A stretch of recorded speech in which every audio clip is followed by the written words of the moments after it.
Hello my dear friends, welcome back to our YouTube channel Raj science classes. और हर दिन की भांति हम आप सभी का जो है ऑब्जेक्टिव क्वेश्चन को तैयारी को लेकर के हम लोग अगला चैप्टर का जो ऑब्जेक्टिव क्वेश्चन है वो लेकर के आ चुके हैं। और जैसा कि हमने पहले ही बता रखा है कि हम बिल्कुल भी समय आपका जाया नहीं करना चाहते हैं, इसलिए जितना छोटा से छोटा हो सके उतना सेकेंड में या फिर उतना मिनट में हम वीडियो को कंप्लीट करने का काम करेंगे। ठीक है, आज का जो चैप्टर है हमारा, उस चैप्टर का नाम है धरती कब तक घूमेगी। इस चैप्टर के बारे में हम लोगों को जानकारी लेनी है। इसके जो समस्त ऑब्जेक्टिव क्वेश्चन है जो इंपॉर्टेंट है उसको लिखना है। ठीक है, उसको जानकारी लेना है। ठीक है, चलिए हम लोग समय बर्बाद नहीं करते हुए चलते हैं अपने क्वेश्चन की ओर। क्वेश्चन हम लोगों का बोल रहा है कि धरती कब तक घूमेगी, ये चैप्टर का नाम है। धरती कब तक घूमेगी, ये चैप्टर का नाम है। ठीक है, चलिए पढ़ते हैं कि धरती कब तक घूमेगी शीर्षक कहानी किसकी रचना है, यानी कि लिखा इसको किसने है। याद रखिएगा कि धरती कब तक घूमेगी शीर्षक जो कहानी है इसकी रचना किसने की है, किसने इसको लिखा है।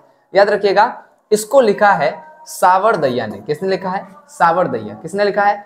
सावरदैया ने धरती कब तक घूमेगी। धरती कब तक घूमेगी, देखिए ये बात आपको मालूम, हमको मालूम कि धरती घूमेगी, और चूंकि ये क्या है, एक प्रकार की रचना है। ठीक है, तो इसकी किसी ने किसी रचना की है जिसका नाम क्या है, तो सावरदैया। याद रखिएगा कि सावरदैया इसके क्या है, रचनाकार है। ठीक है, चलिए थोड़ा सा इधर आ गया क्या,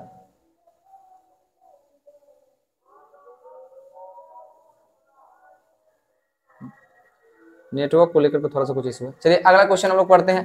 कह रहा है कि धरती कब तक घूमेगी शीर्षक कहानी का प्रमुख पात्र कौन है। याद रखिएगा धरती कब तक घूमेगी जो शीर्षक है, इस कहानी का प्रमुख पात्र कौन है। याद रखिएगा इस कहानी का प्रमुख पात्र कौन है, सीता है। कौन है? सीता। चलिए आगे की ओर बढ़ते हैं थोड़ा सा।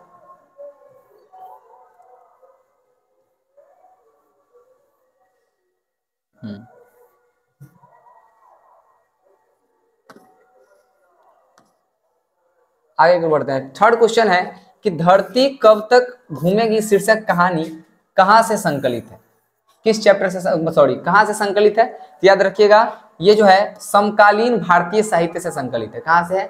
समकालीन भारतीय साहित्य से संकलित है इस चैप्टर का।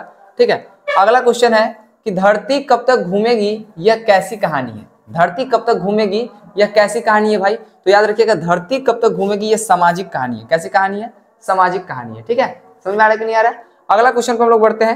देखिए अगला क्वेश्चन क्या है कि सीता किस कहानी की एक प्रमुख पात्र है। अभी हम लोगों ने ऊपर क्वेश्चन में पढ़ा कि धरती कब तक घूमेगी शीर्षक जो पाठ है इस जो है इस कहानी में प्रमुख पात्र का नाम क्या है, तो सीता हमने पढ़ा था। अब वही क्वेश्चन को घुमा करके पूछा है कि सीता जो है वो किस कहानी की प्रमुख पात्र है। तो याद रखिएगा दही वाली मगम्मा नहीं होने वाला है, क्योंकि यहाँ पर मगम्मा प्रमुख पात्र थी, दहते विश्वास में लक्ष्मी प्रमुख पात्र थी। धरती कब तक घूमेगी में कौन होगी? सीता होगी। कौन होगी? सीता धरती कब तक घूमेगी में। ठीक है, चलिए अगला क्वेश्चन हम लोगों का कि सीता के कितने लड़के थे। सीता के कितने लड़के थे भाई, तो सीता के 3 लड़के थे। कितने लड़के थे? 3।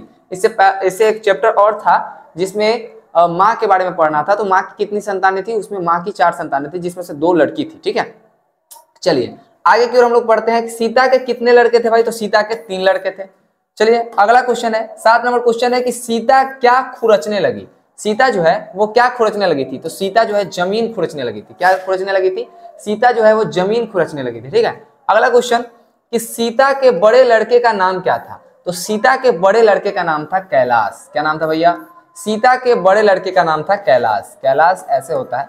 ठीक है, सीता के बड़े लड़के का क्या नाम था, तो सीता के बड़े लड़के का नाम क्या था? सीता के बड़े लड़के का नाम था कैलाश। अगला क्वेश्चन देखते हैं, 9वां नंबर क्वेश्चन।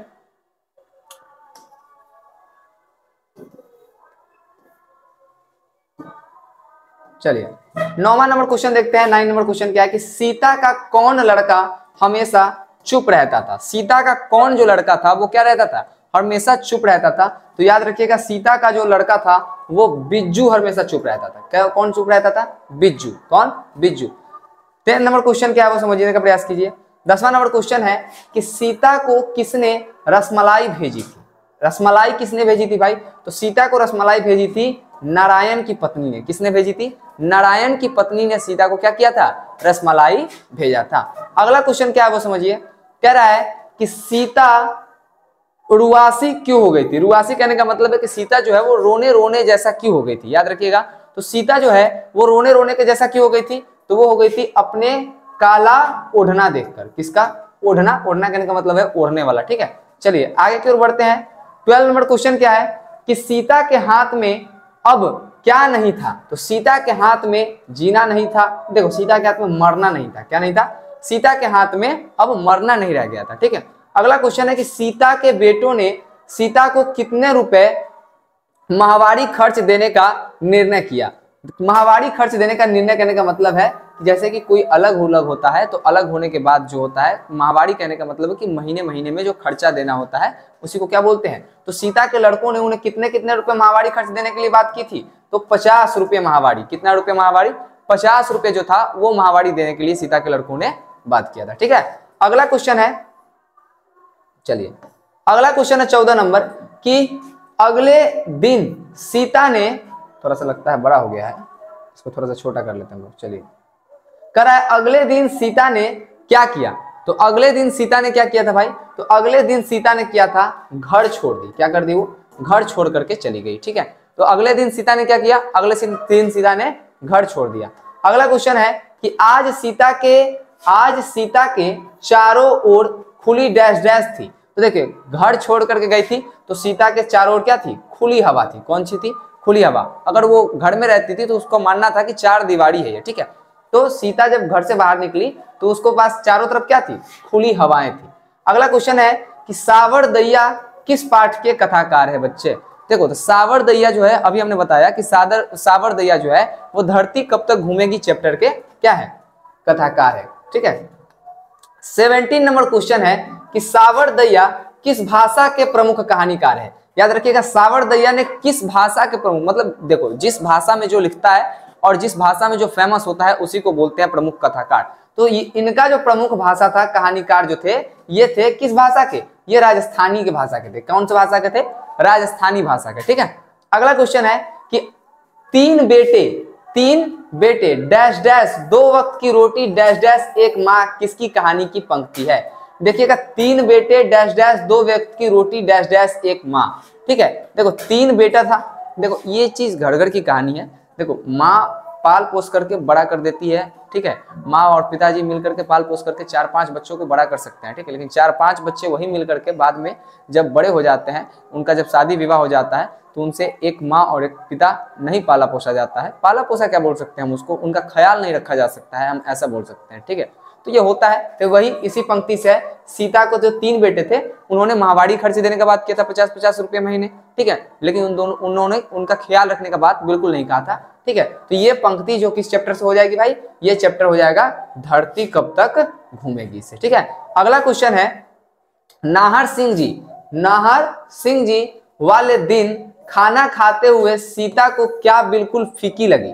ठीक है, नाहर सिंह जी वाले दिन खाना खाते हुए सीता को बिल्कुल फीकी क्या लगी थी भाई? तो उसको बिल्कुल फीकी लगी थी लपसी। क्या लगी थी? लपसी, ठीक है।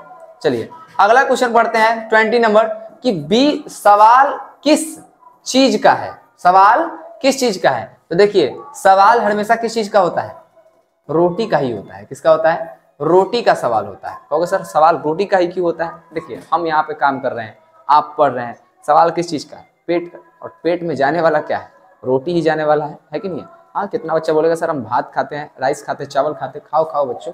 देखो समझाने के लिए एक टेक्निक का इस्तेमाल किया गया है कि सवाल किस चीज का है बच्चा? सवाल रोटी का है। अगला क्वेश्चन है कि अरे अपनी अमीरी दिखाने के लिए रसमलाई भेजी है क्या? यह किसने कहा था? देखो अरे अपनी अमीरी दिखाने के लिए रसमलाई भेजी है क्या? तो ये कहा था बिज्जू की पत्नी पुष्पा ने। क्या कहा था? बिज्जू की पत्नी पुष्पा ने। और रसमलाई किसने भेजी थी? नारायण की पत्नी भवड़ी ने। किसने भेजी थी? नारायण की पत्नी भवड़ी ने भेजी थी। और ठीक है, इसीलिए बिज्जू की पत्नी पुष्पा ने कहा था कि अपनी अमीरी दिखाने के लिए तुम रसमलाई भेजी हो क्या? ये क्वेश्चन हो रहा था, ठीक है। अगला क्वेश्चन है कि किसकी पत्नी ने दाल का हलवा बनाया था भाई? तो कैलाश की पत्नी ने दाल का हलवा बनाया था। किसकी पत्नी ने दाल का हलवा बनाया था? कैलाश की पत्नी ने। याद रखिएगा कि हलवा जो बनाया था दाल का वो बनाया था कैलाश की पत्नी ने, ठीक है। रसमलाई जो भेजा था वो भेजा था किसने? नारायण की पत्नी ने। किसने? नारायण की पत्नी थी ना, हाँ नारायण की पत्नी ने भेजा था। और बोली कौन थी कि अपनी अमीरी दिखाने के लिए तुम रसमलाई भेज रही हो क्या? तो ये बोली थी बिज्जू की पत्नी, ठीक है। चलिए अगला क्वेश्चन है कि नारायण की पत्नी का क्या नाम था भाई? तो अभी जस्ट हम लोगों ने ऊपर पढ़ा कि नारायण की पत्नी का नाम क्या था? भंवरी। क्या था नाम था? भंवरी नाम था। क्या नाम था इसका? भंवरी। अगला क्वेश्चन है बिज्जू की पत्नी का क्या नाम था? अभी हम लोगों ने क्वेश्चन ऊपर पढ़ा, ठीक है। बिज्जू की पत्नी का क्या नाम था भाई? पुष्पा। क्या नाम था? पुष्पा। नारायण की पत्नी का नाम भंवरी, बिज्जू की पत्नी का नाम पुष्पा, ठीक है। सॉरी, नारायण की पत्नी का नाम क्या था? भंवरी, हाँ ठीक है। बिज्जू की पत्नी का नाम पुष्पा। अगला क्वेश्चन है कि किसे महसूस होने लगा कि आकाश अनंत नहीं है? देखिए, सीता को महसूस होने लगा कि आकाश जो है वो अनंत नहीं है, बहुत खुला हुआ आकाश नहीं है, ये सिमटा हुआ है, ठीक है।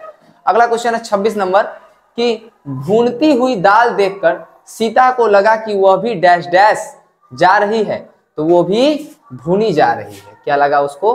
उसको ऐसा महसूस हुआ, दाल को जब वो भूनती हुई देखी तो उसको ऐसा महसूस हुआ कि वो भी क्या हो रही है? भुनी जा रही है। ये हो गया आपका धरती कब तक घूमेगी चैप्टर जो है वो टोटली समाप्त। कि बचा हुआ है? आया, बचा हुआ है भाई, अभी बचा हुआ है। 2-4 क्वेश्चन और है, देख लेते हैं। कह रहा है कि क्या सब कुछ बता देती है? क्या सब कुछ बता देती है भाई? बहुत बड़ा हो गया ना, रुक जाओ थोड़ा छोटा करते हैं मेरे हिसाब से। चलिए, दिख रहा होगा आप सभी को। क्या सब कुछ बता देती है भाई? तो याद रखिएगा, जो आंखें है वो सब कुछ बता देती है। नैन, आंख, आंख जो है वो क्या करती है? सब कुछ बता देती है। आंखें सब कुछ बता देती है। यहां पर कोई दूसरा मतलब नहीं निकालो मेरे भैया, पढ़िए पढ़िए। अगला क्वेश्चन 28 नंबर कि यह बात अच्छी नहीं लगती कि मां महीने भर इधर उधर लुढ़कती रहे। यह किसने कहा था भाई? तो जाहिर सी बात है यह कैलाश ने कहा था। किसने कहा था? अगर आप लोगों ने कहानी पढ़ा होगा तो आप लोगों को मालूम होगा। देखो, हिंदी का एक बार कहानी पढ़ लो, पूरा का पूरा ऑब्जेक्टिव क्लियर हो जाएगा भाई मेरे, इसको याद करने की जरूरत नहीं पड़ेगा। किसने कहा था कि मां महीने भर इधर उधर लुढ़कती अच्छी नहीं लगती? कैलाश ने कहा था। 29 नंबर क्वेश्चन है कि भर आई है आंखें पोंछकर किसने आकाश की ओर देखा भाई? तो सीता ने देखा। किसने देखा? सीता, उनकी मां ने देखा। सीता जो थी आकाश की मां थी, ठीक। चलिए आगे और बढ़ते हैं। ये चैप्टर हो गया यहीं पर आपका समाप्त। टोटल का टोटल इस चैप्टर का क्वेश्चन जो है वो हो गया आपका द एंड, ठीक है। आप लोग मेन चैनल पर नहीं गए तो मेन चैनल पर जाइए और उसको सब्सक्राइब कीजिए, राज साइंस क्लासेस, ठीक है। मेन चैनल का नाम है, वहाँ पर जाकर के सब्सक्राइब कीजिए। वहाँ पे आपको बहुत सारे फॉर्मेट में ऑलरेडी पहले से सब्जेक्टिव का क्वेश्चन आंसर मिल जाएंगे, जो साइंस और सोशल साइंस के लिए बहुत इंपॉर्टेंट भी है। और वो बना करके ऑलरेडी पहले से प्लेलिस्ट में रखा गया है आप लोगों के लिए, एक तरीके से सजा करके सिस्टमेटिक तरीके से प्लेलिस्ट में रखा हुआ है। आप सभी जाकर के उसको देखिए, बहुत ही फ्रेश है, बहुत ही अच्छे तरीके से लिखा हुआ है इसमें, सब चीज़ कोई इसमें दिक्कत नहीं है, ठीक है। आप लोग देखिए, मिलते हैं तब तक नेक्स्ट वीडियो में, तब तक के लिए जय हिंद, जय भारत।